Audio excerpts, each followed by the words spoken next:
Vous écoutez la première, il est 7h30. L'invité café de ce matin est Christian Gassarian, professeur d'ethnologie à l'université de Neuchâtel en Suisse. 7h30, c'est l'invité café. Bonjour à tous, l'invité café de ce jeudi matin a étudié les aspects historiques de l'île la plus au sud de la Polynésie. Christian Gassarian, bonjour. Bonjour. Vous avez étudié l'histoire de Rapa, vous êtes professeur d'ethnologie et vous êtes l'auteur de plusieurs livres et écrits sur Rapa. Vous donnez une conférence ce soir à l'université à 18h15 sur les perspectives de l'histoire de Rapa. Alors on imagine que ce sera très riche et vous parlerez notamment des premiers contacts avec Rapa. Alors notre première question, qu'est-ce que l'on peut dire à ce propos des premiers contacts ? Bien, tout d'abord, je voudrais vous remercier de m'avoir invité. J'en profite pour saluer mes amis de Rapa qui nous écoutent. À Rapa, d'où je reviens d'un séjour de 4 semaines. C'est le 8e séjour d'enquête dans cette île. Et un lieu où j'apprends toujours beaucoup en humanité. Qu'est-ce qu'on apprend à Rapa ? Beaucoup de choses. Notamment comment une petite communauté insulaire éloigné des grands centres qui portent la globalisation, s'organise pour travailler ce qu'on appelle le vivre ensemble,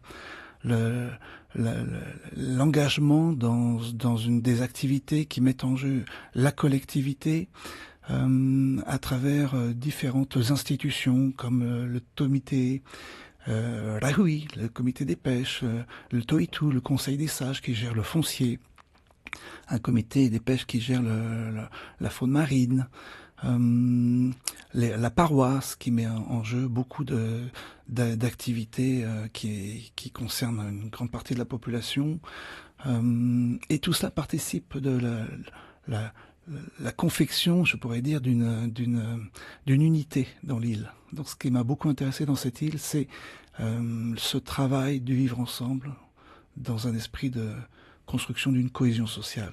Les aspects historiques, culturels anciens sont encore très présents aujourd'hui. Vous avez parlé du Rahui, des Tomités. Aujourd'hui, Rapa a cette caractéristique-là. Oui, il y a, si on écoute, on lit ce que disent les premiers observateurs de cette population qui sont arrivés au début du 19e siècle, ils parlent d'une certaine générosité des insulaires, d'une unité, d'une communauté qui semble soudée, et on retrouve ceci jusqu'à aujourd'hui, jusqu'à même dans l'internat du collège de Toubois, où les enfants de Rapa sont réputés pour être ensemble, faire des activités ensemble, être soudés. Alors, c'est une grande caractéristique de cette communauté insulaire, c'est le sens du lien social. Et si on remonte aussi dans le passé, on voit que cette population, suite au contact avec le monde extérieur, elle a connu de grandes pertes démographiques, de grandes chutes démographiques, puisque les premiers visiteurs, John Davis, le premier missionnaire à mettre les pieds dans l'île en 1826, estime la population 200 à 2000 personnes. 40 ans après, avec les contacts avec les baleiniers, les marchands qui passaient, etc., la population est tombée à 120 personnes. Donc les descendants de ces ancêtres, de ces Tupuna, se savent liés. Alors il y a la référence aux cousins, cousines avec lesquels on entretient des relations à plaisanterie. Tout ça participe de l'unité, d'un sens de l'unité qu'on trouve et qui est tout à fait marquant dans cette belle île. Vous avez parlé de Davis, des premiers missionnaires, mais qui a découvert Rapa, les premiers contacts, et comment ça s'est passé ensuite avec ces missionnaires? La conversion a été facile?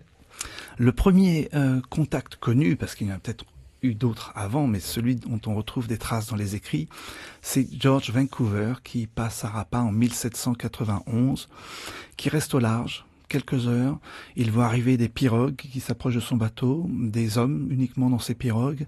Ces hommes qui sont invités à monter à bord. Après hésitation, ils le font. Des échanges ont lieu et George Vancouver s'aperçoit que ces hommes à bord sur le pont sont très intéressés par le fer. Donc ça veut dire qu'il y avait déjà eu des contacts non connus auparavant. Ensuite, William Ellis, un missionnaire qui passe en 1817, Reste au large également, même situation, les insulaires qui montent sur le pont et qui cherchent du fer, il y a même des conflits avec l'équipage.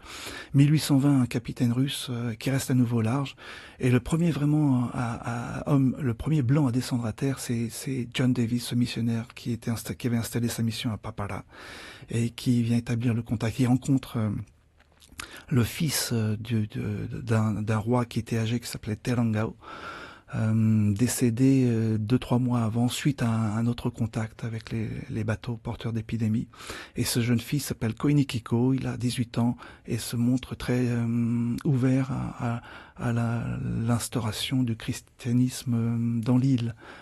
Déjà, c'est un jeune roi et sa société est totalement déstabilisée par les pertes au niveau démographique. Donc ça a facilité le travail de conversion qui va avoir lieu.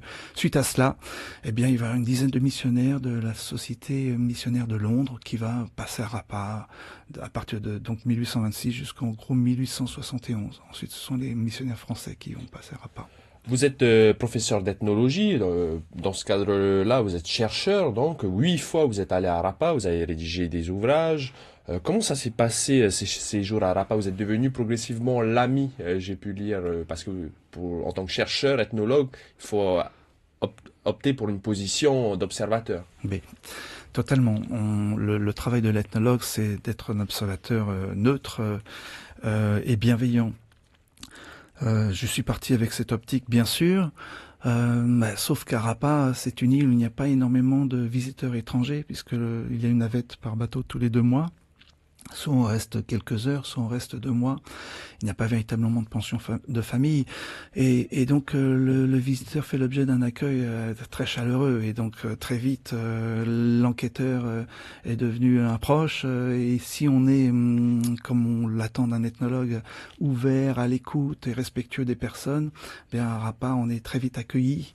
Et j'ai eu cette chance d'établir assez vite des relations amicales, ce qui fait que je suis retourné le second séjour l'année suivante en 2002, retrouver des amis, l'année suivante 2003 à nouveau échanger avec des amis, écouter leur vécu, participer à des activités. Et bien sûr, mon enquête restait en jeu, mais les retrouvailles ont commencé à primer. Et j'ai pris aussi le temps pour faire cette enquête. Je me suis pas précipité, voilà. J'ai pris 13 ans pour écrire mon livre d'ethnologie, Rapa, île du bout du monde, île dans le monde. Avec l'idée de ne pas perturber, d'être le plus discret possible, marcher sur la pointe des pieds pour ne pas perturber cette communauté insulaire avec des questions inquisitrices.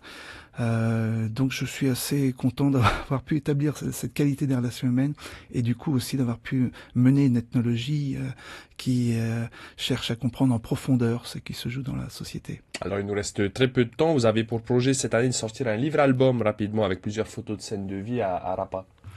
Le livre-album, il y a un livre d'histoire qui est sorti cette année, l'année dernière, en 2016, et c'est une compilation des textes des missionnaires et de tous les visiteurs de l'île depuis 1791 à 1956. Donc de George Vancouver à la dernière expédition, c'est celle de Torrey et Ardal qui a été menée dans le cadre d'une recherche archéologique.